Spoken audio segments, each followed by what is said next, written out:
प्यारे बच्चों, मैं सुनील प्रभाकर हमारे YouTube चैनल प्रभाकर क्लासेज में आपका हार्दिक स्वागत करता हूं। बच्चों, आज का हमारा हिंदी व्याकरण का विषय है वाक्यांशों के लिए एक शब्द।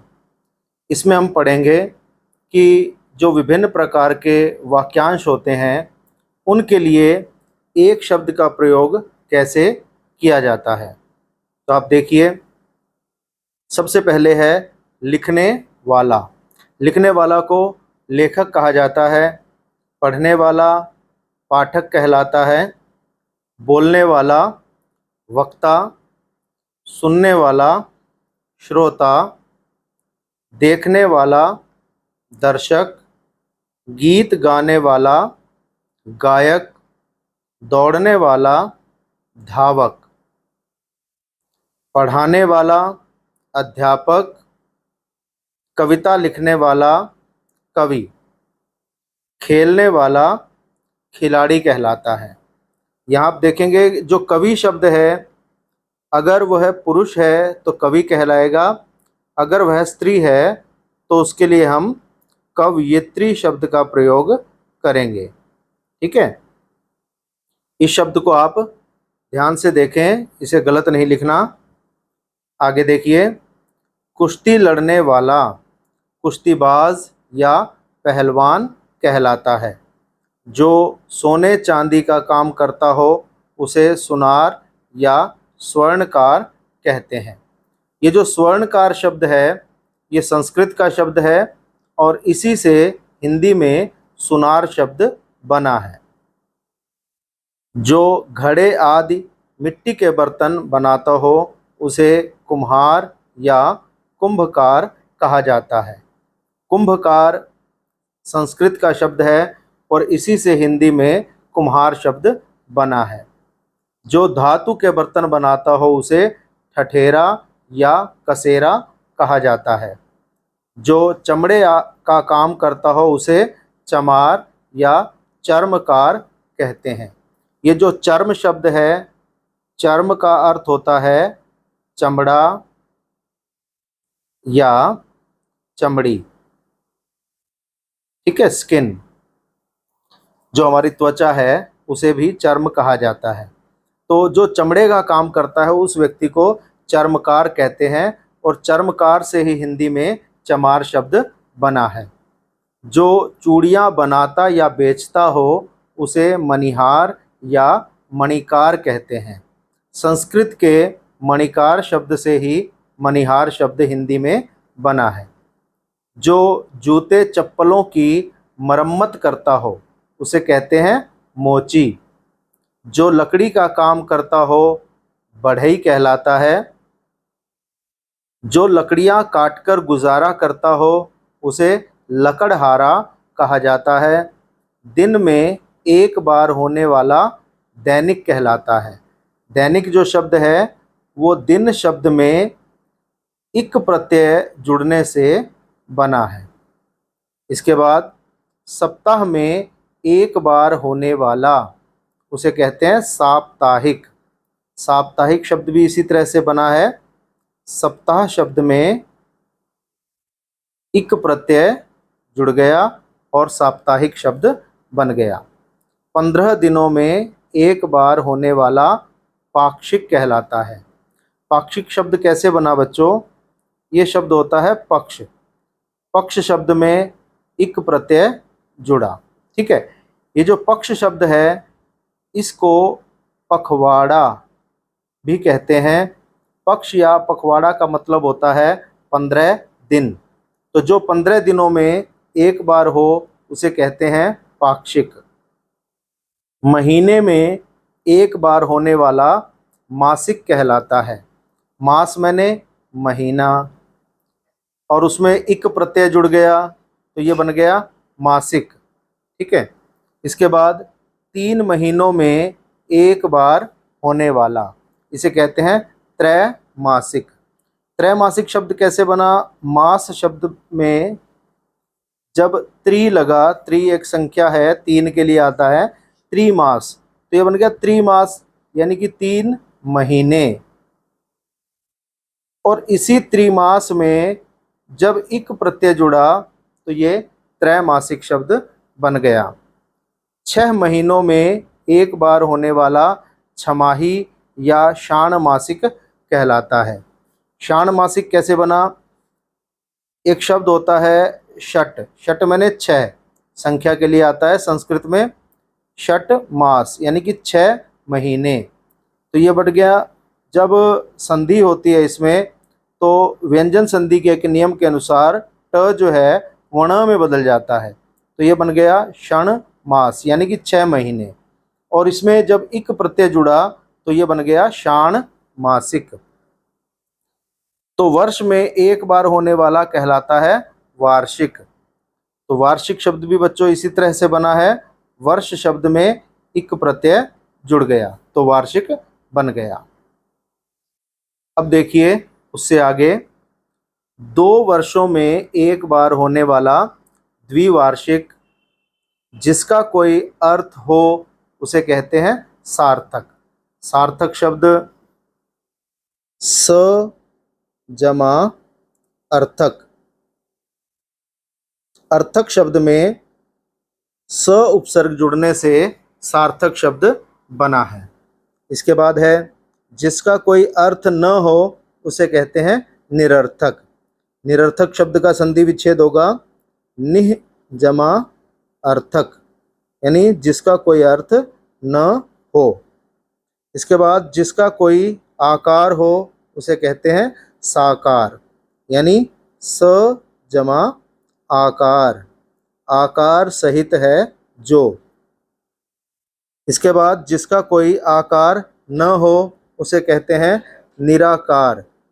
निराकार का संधि विच्छेद होगा निह जमा आकार। उसके बाद है साग सब्जी खाने वाला उसे कहते हैं शाकाहारी।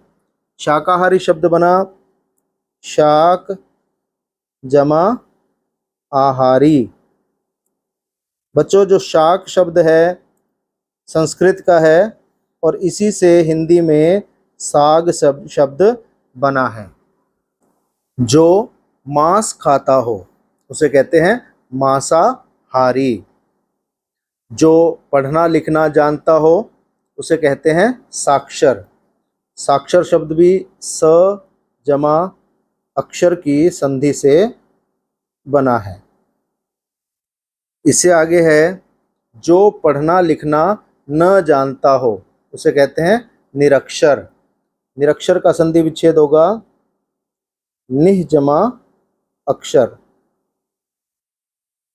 तो जैसे जो पढ़ना लिखना जानता हो वो साक्षर है, तो जो पढ़ना लिखना न जानता हो वो निराक्षर नहीं है, वो निरक्षर है। ठीक है, ये आप ध्यान रखें, साक्षर निरक्षर। जो आंखों के सामने हो प्रत्यक्ष कहलाता है। प्रत्यक्ष किससे बना? प्रति जमा अक्ष, जो आंखों के सामने हो। अक्ष जो शब्द है ये आंखों के लिए जो अक्षी शब्द आता है इसी का ही रूप है। ठीक है, इस संधि में ई का लोप हो गया है। इसके बाद जो आंखों के सामने न हो उसे अप्रत्यक्ष या परोक्ष कहा जाता है। जो ईश्वर को मानता हो उसे कहते हैं आस्तिक, और जो ईश्वर को न मानता हो नास्तिक। जिसके आर पार दिखाई दे उसे कहते हैं पारदर्शी। जैसे ऐसा कोई कपड़ा हो या ऐसा कोई कागज़ हो जिसके आर पार हम देख सकते हैं उसे हम पारदर्शी कहते हैं। और जिसके आर पार हम देख नहीं सकते, जिसके आर पार दिखाई नहीं देता, उसे अपारदर्शी कहा जाता है। किए हुए उपकार को मानने वाला कृतज्ञ कहलाता है। कृतज्ञ का मतलब है कि जैसे मान लो किसी व्यक्ति के प्रति हमने कोई उपकार किया, कोई उसके भले का कार्य किया और वह व्यक्ति उस बात को मानता है तो वह व्यक्ति कृतज्ञ कहलाएगा। कृतज्ञ के लिए अरबी फारसी में शब्द है एहसान मंद। ठीक है, एहसानमंद भी हम कह सकते हैं। इससे आगे है किए हुए उपकार को न मानने वाला, ये है कृतघ्न। तो आप ये ध्यान रखें, ये शब्द कृत जमा घ्न, ये आधा घ और न है, ये ध नहीं है। तो इसको कई बच्चे कृत धन बोलते हैं या कृत घन बोलते हैं, तो इसको बोलेंगे कृतघ्न। ठीक है, और इसे अरबी फारसी में कहते हैं एहसान फरामोश। फरामोश का मतलब होता है भुला देने वाला, यानी जो एहसान को भुला देता है उस व्यक्ति को कहते हैं एहसान फरामोश। जिसका आचरण अच्छा हो सदाचारी कहलाता है, यानी जिसका कैरेक्टर अच्छा हो, चाल चलन अच्छा हो, उसे कहेंगे सदाचारी। जिसका आचरण अच्छा न हो उसे कहते हैं दुराचारी। जो कम जानता हो अल्पज्ञ कहलाता है। अल्प का अर्थ है कम और ज्ञ का अर्थ है ज्ञान रखने वाला। जो कम ज्ञान रखता है उसे अल्पज्ञ कहते हैं। जो अधिक जानता हो उसे बहुज्ञ कहते हैं और जो सब कुछ जानता हो वह सर्वज्ञ कहलाता है। सर्वज्ञ केवल परमात्मा होता है बच्चों, कोई इंसान सर्वज्ञ नहीं हो सकता।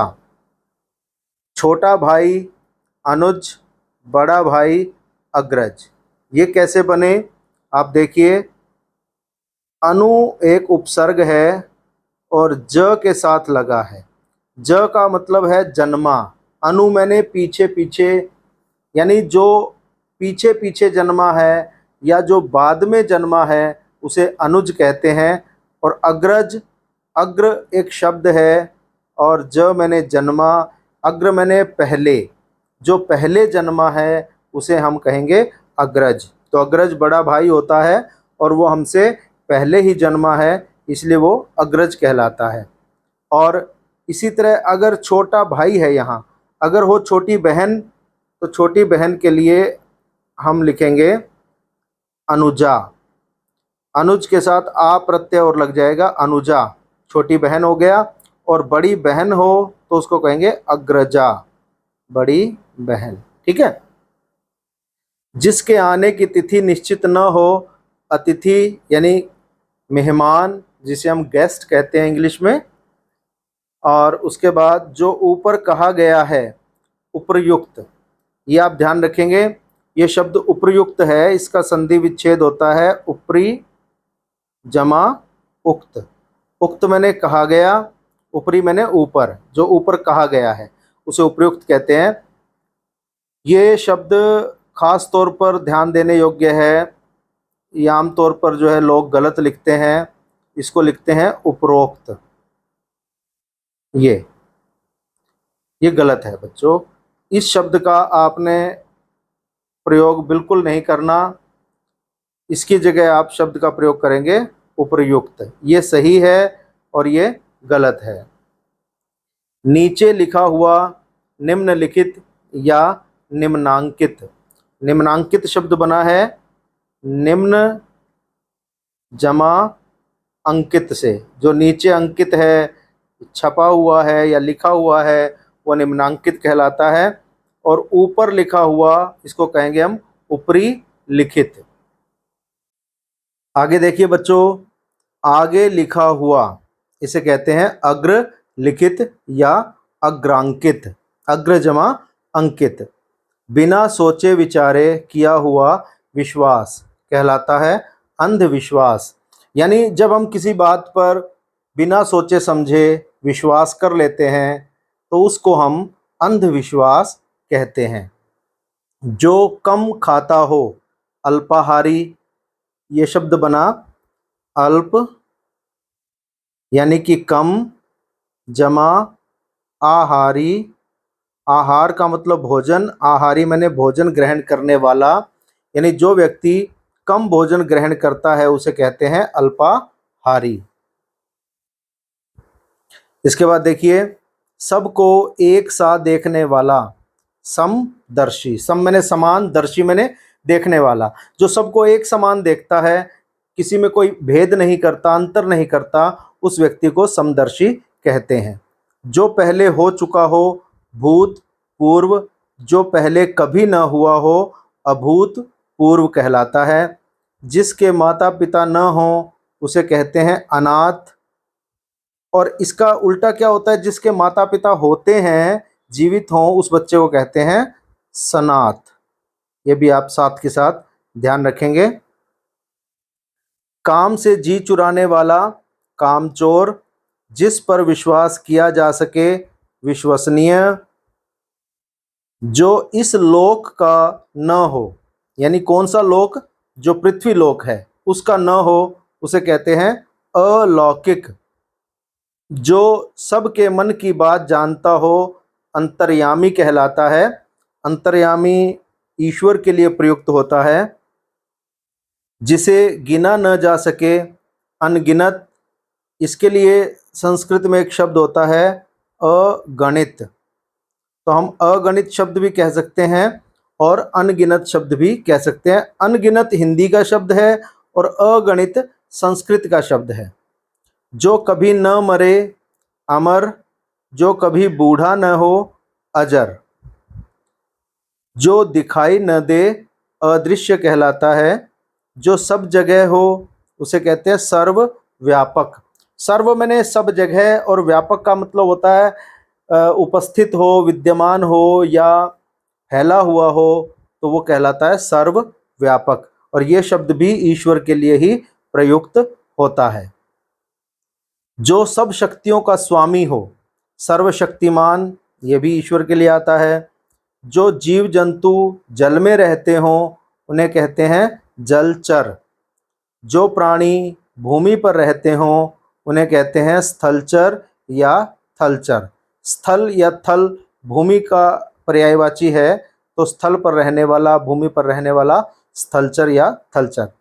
नभ में विचरण करने वाला, नभ में आकाश, विचरण करना मतलब चलना या उड़ना। जो आकाश में उड़ते हैं उन्हें नभचर कहते हैं और पक्षियों का पर्यायवाची है। फेंक कर चलाया जाने वाला हथियार अस्त्र कहलाता है और हाथ में पकड़कर चलाया जाने वाला हथियार शस्त्र कहलाता है। जैसे बच्चों भाला होता है, भाला, भाला फेंक कर चलाया जाता है। और जो तलवार है या आप देखिए गदा है, इनको हाथ में पकड़कर और युद्ध किया जाता है। तो भाला जो है वो अस्त्र है और तलवार और गदा ये शस्त्र हैं। दूसरे देश से अपने देश में सामान मंगवाना इसे कहते हैं आयात, और दूसरे देश में सामान भिजवाना उसे कहते हैं निर्यात। तो इनके लिए अंग्रेजी में शब्द आते हैं आयात के लिए इंपोर्ट, इंपोर्ट, और निर्यात के लिए एक्सपोर्ट। यानी इंपोर्ट का मतलब, आयात का मतलब है कि हम दूसरे देश से अपने देश में सामान मंगवा रहे हैं तो हमने आयात किया, और हमारे देश से हमने कोई सामान किसी भी अन्य देश में भेजा तो उसे कहते हैं निर्यात यानी एक्सपोर्ट। भले बुरे का ज्ञान विवेक कहलाता है। यानी जिस व्यक्ति को भले और बुरे का ज्ञान होता है उस व्यक्ति को हम विवेकी कहते हैं, विवेकी। ठीक है, विवेक का मतलब है भले और बुरे का ज्ञान, और विवेकी वो व्यक्ति है जिसे भले बुरे का ज्ञान होता है। जो कम बोलता हो उसे कहते हैं अल्पभाषी या मितभाषी। मित शब्द का मतलब होता है कम। ये जो मित शब्द है, मित मैंने, मित का अर्थ है कम। ठीक है, कम बोलने वाला। जो अधिक बोलता हो उसे कहते हैं वाचाल। जानने की इच्छा जिज्ञासा कहलाती है। जैसे कोई बच्चा कक्षा में अनेक प्रकार के प्रश्न पूछता है और वो पूछता ही रहता है, तो ऐसे बच्चा, ऐसा जो बच्चा है उसके मन में क्या है, जानने की इच्छा है, यानी कि उसके मन में जिज्ञासा है। ठीक है, अब इससे आगे जानने की इच्छा रखने वाला जिज्ञासु। तो जो व्यक्ति या जो विद्यार्थी अधिक प्रश्न पूछता है, उसके मन में जानने की इच्छा अधिक रहती है, ऐसे व्यक्ति को, ऐसे विद्यार्थी को हम जिज्ञासु कहते हैं। जो साथ पढ़ा या पढ़ता हो उसे कहते हैं सहपाठी। जो आज्ञा मानता हो आज्ञाकारी। दोपहर का समय मध्याह्न कहलाता है। दोपहर से पहले का समय पूर्वाह्न कहलाता है और दोपहर के बाद का समय अपराह्न कहलाता है। अब यहाँ देखिए, दोपहर का समय मध्याह्न, जैसे हम यूँ कहेंगे कि दोपहर के जो 12 बजे होते हैं, 12 बजे, ये जो नून है दोपहर का समय, ये है मध्याह्न। और इस 12 बजे से पहले का जो समय है उसको, जिसके लिए हम अंग्रेजी में एएम का प्रयोग करते हैं, जैसे हम लिखते हैं कि मैं सुबह 5 बजे उठता हूँ, तो 5 बजे को हम ऐसे 5 AM लिखेंगे, यानी एएम का मतलब है कि सुबह के 5 बजे। तो इसी एएम को हिंदी में पूर्वाह्न कहा जाता है। और अपराह्न होता है जिसे हम इंग्लिश में पीएम लिखते हैं। जैसे अगर मैं कहूँ कि मैं शाम को 6 बजे सैर के लिए जाता हूँ, तो यहाँ जो 6 बजे है वो ऐसे लिखा जाएगा 6 PM। तो पीएम से ये पता चला कि ये सुबह का 6 बजे नहीं है, ये शाम के 6 बजे है। तो इसी पीएम को हम हिंदी में अपराह्न कहते हैं। ठीक है। इसके बाद, जिसका मूल्य बहुत अधिक हो बहुमूल्य। जिसका मूल्य आंका न जा सके अमूल्य या अनमोल कहलाता है। आंका का मतलब होता है कि जिसका मूल्य हम लगा नहीं सकते, उसे हम अमूल्य या अनमोल कहते हैं। जैसे माता पिता का अपने बच्चों के प्रति जो प्यार होता है वो अमूल्य होता है, अनमोल होता है।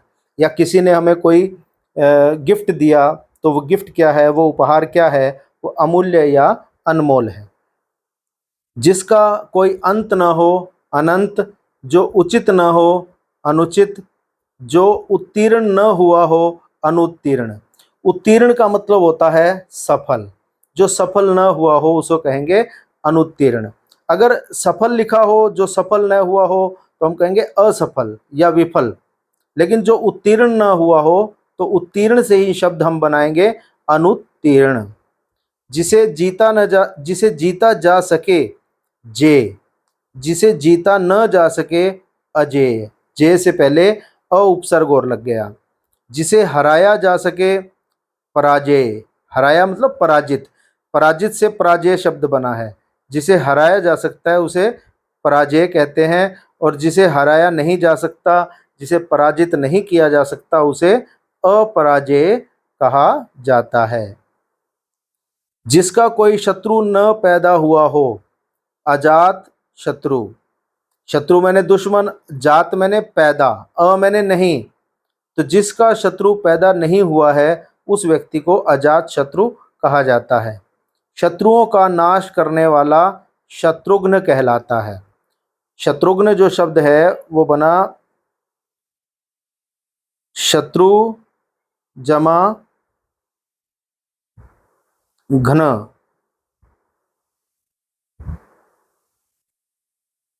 ये आधा घ और न।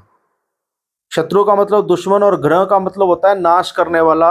जो शत्रुओं का नाश करता है उसे शत्रुघ्न कहा जाता है। और उसके लिए एक शब्द और आ सकता है, वो है अरिहंत। अरि का मतलब भी शत्रु होता है और हंत का मतलब होता है नाश करने वाला, यानी जो शत्रुओं का नाश करता है वो अरिहंत या शत्रुघ्न कहलाता है। जहाँ पहुँचना सरल हो सुगम। सु मैंने आसानी से, गम मैंने पहुँचना, जहाँ आसानी से पहुँचा जा सकता है। जहाँ पहुँचना कठिन हो दुर्गम। जैसे पहाड़ों का जो मार्ग होता है, रास्ता होता है, वो दुर्गम होता है, या वनों का जो मार्ग होता है वो दुर्गम होता है। जिसे प्राप्त करना सरल हो सुलभ कहलाता है, और जिसे प्राप्त करना कठिन हो उसे दुर्लभ कहते हैं। जिसमें क्षमता हो सक्षम, और जिस व्यक्ति में क्षमता न हो उसे अक्षम कहा जाता है। जिसे जाना जा सके गे। जिसे जाना न जा सके, गे से पहले अ उपसर्ग और जुड़ गया अज्ञेय। जिसका पता न हो अज्ञात। जो बहुत गहरा हो अगाध। जो गहरा नहीं होता उसे कहते हैं उथला। ठीक है, आगे देखिए, जिसने अभी तक जन्म न लिया हो उसे कहते हैं अजन्मा। जन्म से लेकर आजन्म, मृत्यु पर्यंत, पर्यंत का मतलब तक होता है, मृत्यु पर्यंत यानी मृत्यु तक उसे कहते हैं आमरण। जीवन भर, आजीवन, जो अपनी बात से टले नहीं उसे कहते हैं अटल। जो अपनी बात से डिगे नहीं वो अडिग है। आवश्यकता से अधिक वर्षा होना अतिवृष्टि। ये जो वृष्टि शब्द है, वृष्टि का अर्थ है वर्षा, यानी हमारी ज़रूरत से जब ज़्यादा वर्षा हो जाती है तो उसे हम अतिवृष्टि कहते हैं। आवश्यकता से कम वर्षा होना अल्पवृष्टि। वर्षा बिल्कुल न होना यानी बिल्कुल वर्षा हुई नहीं तो उसे हम कहेंगे अनावृष्टि। जिसे दबाया न जा सके अदम्य। ये जो शब्द होता है अदम्य, दम्य शब्द में अ उपसर्ग लगने से बना है। दम्य शब्द किससे बना है? दम्य शब्द दमन से बना है। दमन का मतलब होता है दबाना। दमन मैंने दबाना। जैसे हम पढ़ते हैं कि अंग्रेजों ने भारतीयों का दमन किया, यानी भारतीयों को दबाया, कुचला। और दमन से दम्य बना। दम्य का मतलब है जिसे दबाया जा सकता है, उसे दम्य कहते हैं। तो उससे पहले अ उपसर्ग और लगा दिया तो इसका मतलब अदम्य, यानी जिसे दबाया नहीं जा सकता। जैसे रानी लक्ष्मीबाई ने अदम्य साहस का परिचय दिया, यानी अदम्य साहस, ऐसा साहस जिसे दबाया नहीं जा सकता था। जिसके समान कोई दूसरा न हो अद्वितीय। जो अपनी सबसे छोटी उंगली कनिष्ठा, जो हमारे हाथ हैं, हाथ में 4 उंगलियां और एक अंगूठा है, तो 4 उंगलियों में जो सबसे छोटी उंगली है उसे कहते हैं कनिष्ठा। कनिष्ठ माने छोटा, सबसे छोटा। कनिष्ठा माने सबसे छोटी। बीच की उंगली मध्यमा कहलाती है। बीच की उंगली कौन सी है? जो सबसे बड़ी है। एक तरफ 2 उंगलियां, एक तरफ 1 उंगली और एक अंगूठा, उनके बीच में जो उंगली है वो मध्यमा यानी बीच की उंगली कहलाती है।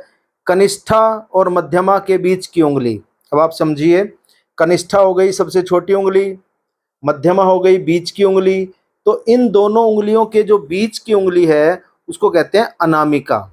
ये अनामिका ही होती है जिसको इंग्लिश में रिंग फिंगर कहा जाता है। इसी में अंगूठी पहनी जाती है, रिंग फिंगर, अनामिका। अंगूठे के पास की उंगली इसे कहते हैं तर्जनी। ये अंगूठे के पास की उंगली है, यानी कि जो हम यूँ कह सकते हैं कि मध्यमा और अंगूठे के बीच की जो उंगली है ये कहलाती है तर्जनी। और इसी तर्जनी पर ही श्री कृष्ण ने गोवर्धन पर्वत को धारण किया था। इसी तर्जनी पर ही श्री कृष्ण अपने सुदर्शन चक्र को धारण करते हैं। और इस तर्जनी को इंग्लिश में पॉइंट फिंगर कहा जाता है।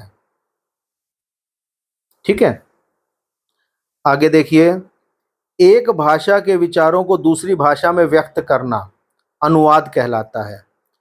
पहले तो मैं बता दूं कि अनुवाद को इंग्लिश में क्या कहते हैं? ट्रांसलेशन।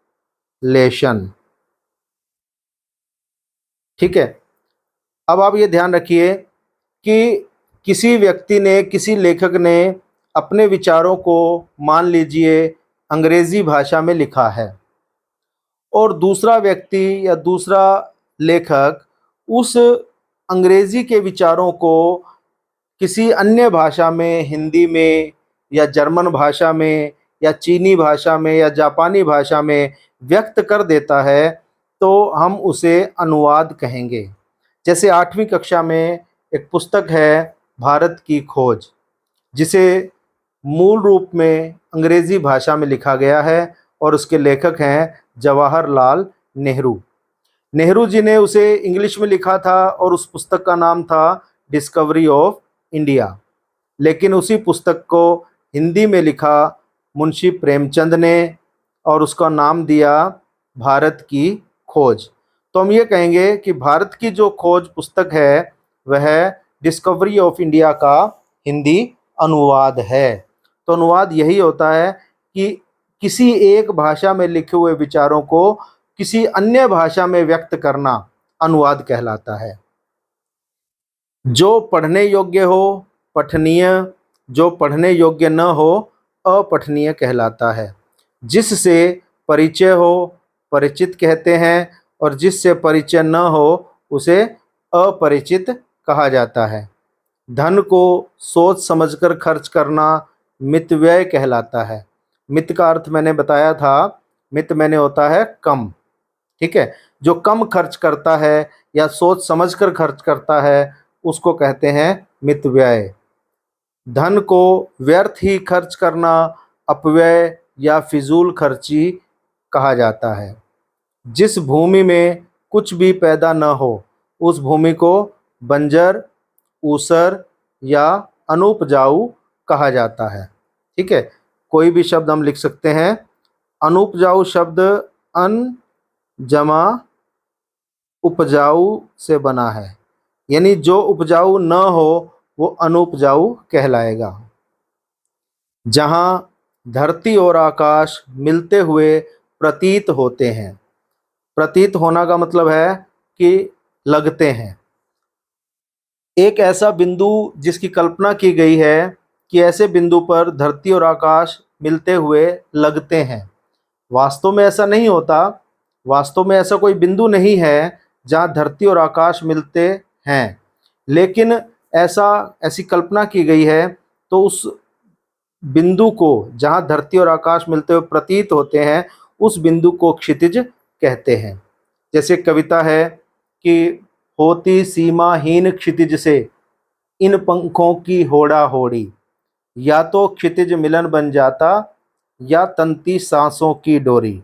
तो ये हम पंछी उन्मुक्त गगन के कविता है, उसका एक ये पद्यांश है।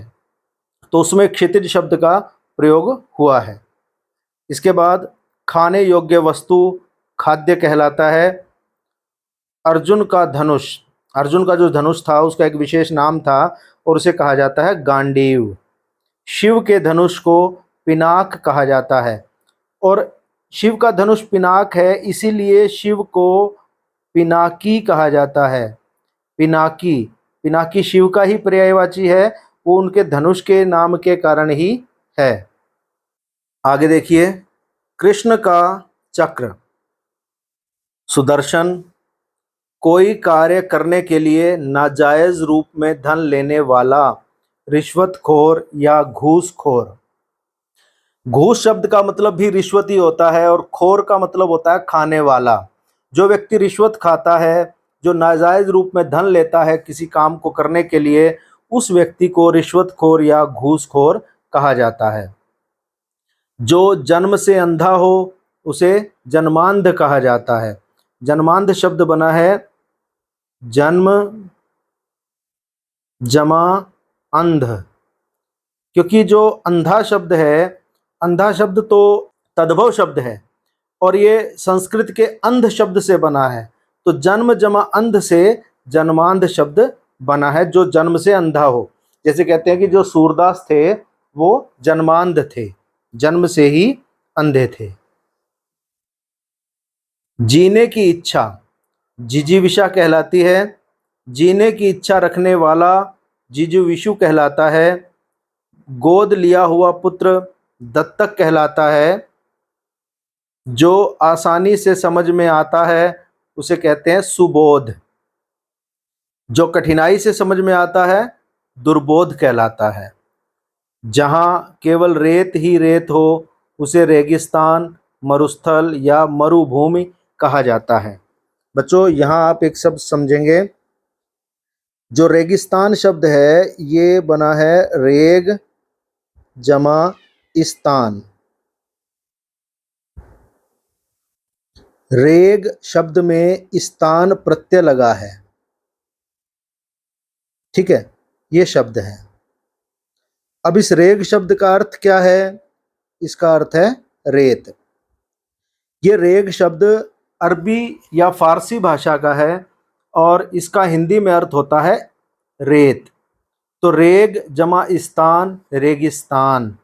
ठीक है, तो ये इसको मरुस्थल भी कहते हैं, मरुभूमि भी कहा जाता है। जिसमें दया का भाव न हो उसे कहेंगे निर्दय या निष्ठुर। यहाँ आप एक बात ध्यान रखेंगे, जो निर्दयी शब्द का हम प्रयोग करते हैं ये गलत है। निर्दयी शब्द का प्रयोग आपको नहीं करना, आपको निर्दय शब्द का प्रयोग करना है। शुद्ध शब्द है निर्दय। ठीक है, जिसमें दया का भाव न हो, या निष्ठुर शब्द का प्रयोग करेंगे। दूसरों पर उपकार करने वाला परोपकारी। परोपकारी यानी पर जमा उपकारी। उपकारी मैंने उपकार करने वाला, पर मैंने परायों पर, अन्यों पर, जो दूसरों पर उपकार करता है। हाथ से लिखा हुआ, हस्त लिखित। अपनी किसी गलती के लिए हुआ दुख, पश्चाताप या पछतावा। तो यहाँ आप देखिए बच्चों, जो पश्चाताप शब्द है वो ऐसे बना है, पश्चात शब्द में ताप शब्द जुड़ गया। ताप का अर्थ होता है दुख, पश्चात का अर्थ होता है बाद। यानी कोई कार्य करने के बाद या कोई गलती करने के बाद आपके मन में जो दुख उत्पन्न हुआ उसको हम कहेंगे पश्चाताप। और इसी पश्चाताप शब्द का हिंदी में शब्द है पछतावा। पश्चाताप जो शब्द है ये तत्सम शब्द है और इसी से हिंदी में तद्भव शब्द बना है पछतावा। आगे देखिए, जो पीने योग्य हो पेय, जो पीने योग्य न हो अपेय। केवल फलों पर निर्वाह करने वाला फलाहारी। निर्वाह मैंने गुजारा, जो केवल फल खाकर गुजारा करता है उसे फलाहारी कहते हैं। रात के समय का भोजन रात्रि भोज या ब्यालू कहलाता है। जो मीठी वाणी बोलता हो, मधुर भाषी या मृदुभाषी। जिस स्त्री की आंखें मछली जैसी हों, मीनाक्षी। मीन मैंने मछली, अक्षी मैंने आंखें, और अक्षी मैंने आंखों वाली।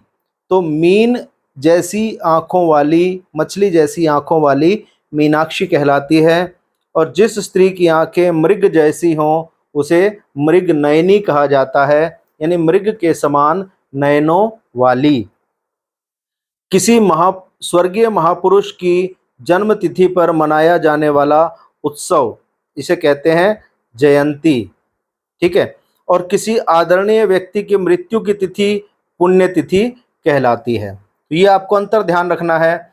जैसे कई बार आता है गांधी जयंती, महाराणा प्रताप जयंती या परशुराम जयंती। तो जयंती का मतलब आप समझ जाइए कि ये उस महापुरुष की जन्म तिथि है। और जब पुण्यतिथि लिखा होता है, जैसे इंदिरा गांधी की पुण्यतिथि या नेहरू जी की पुण्यतिथि, तो इसका मतलब है ये तिथि उनकी मृत्यु की तिथि है। ठीक है, किसी व्यक्ति या संस्था की 25वीं जयंती, यानी जब किसी व्यक्ति या संस्था के 25 वर्ष पूरे हो जाते हैं तो उसे कहते हैं रजत जयंती। तो रजत जयंती को इंग्लिश में कहते हैं सिल्वर जुबली।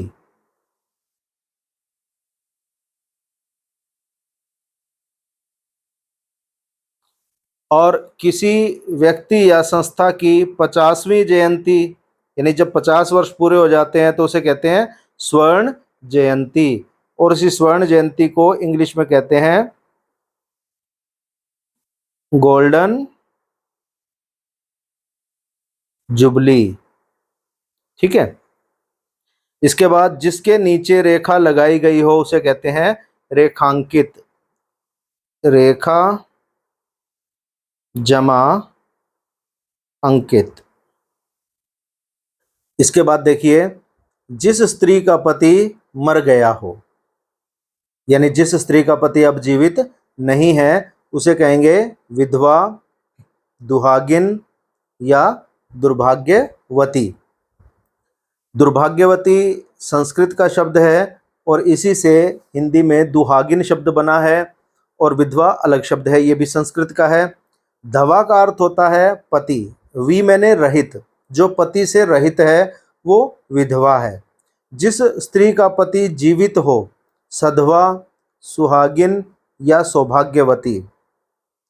ये सौभाग्यवती भी तत्सम शब्द है और इसी से तद्भव शब्द बना है सुहागिन।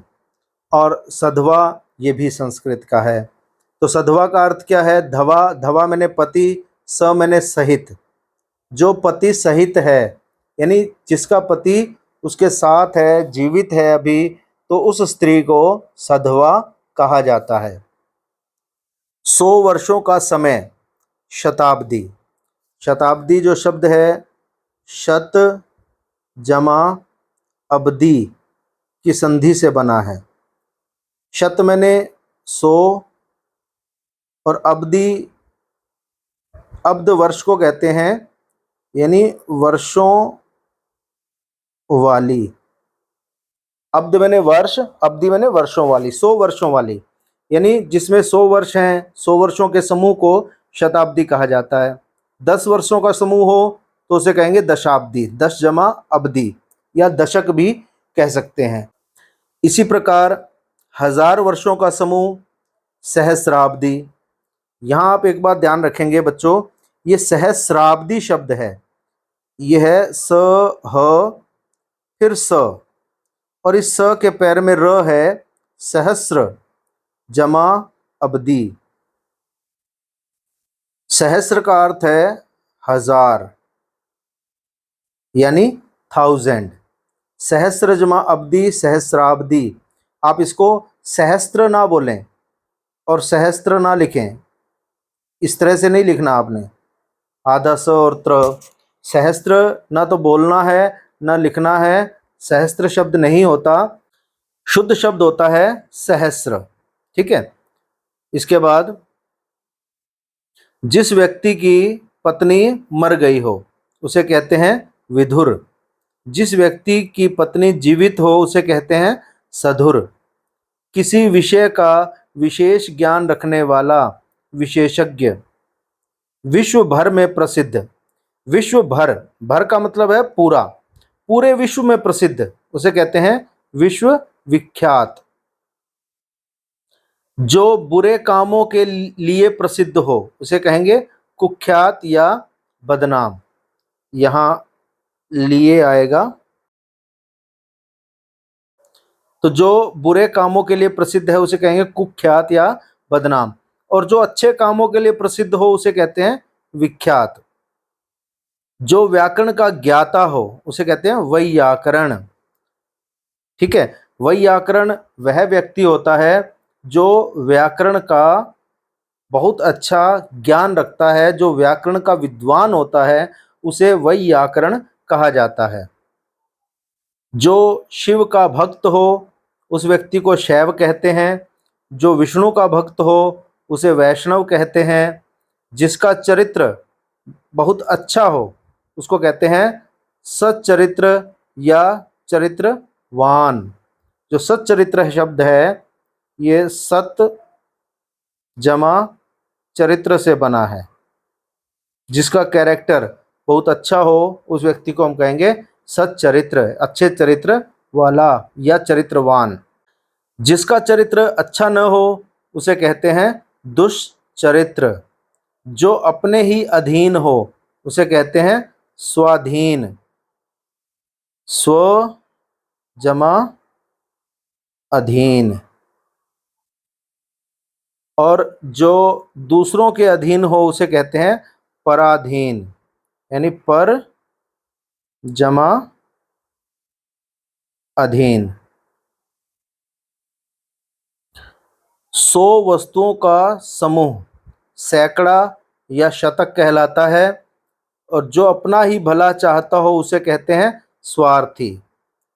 स्वार्थी, स्व जमा अर्थी। अर्थी का मतलब होता है इच्छुक या चाहने वाला। ठीक है, उसे कहते हैं स्वज माने अपना, जो अपने ही बारे में सोचता है, अपना ही भला चाहता है, अपने ही भले का इच्छुक होता है, उस व्यक्ति को स्वार्थी कहा जाता है। तो अर्थी का बच्चों जो मतलब है ना, वो इच्छुक या चाहने वाला होता है।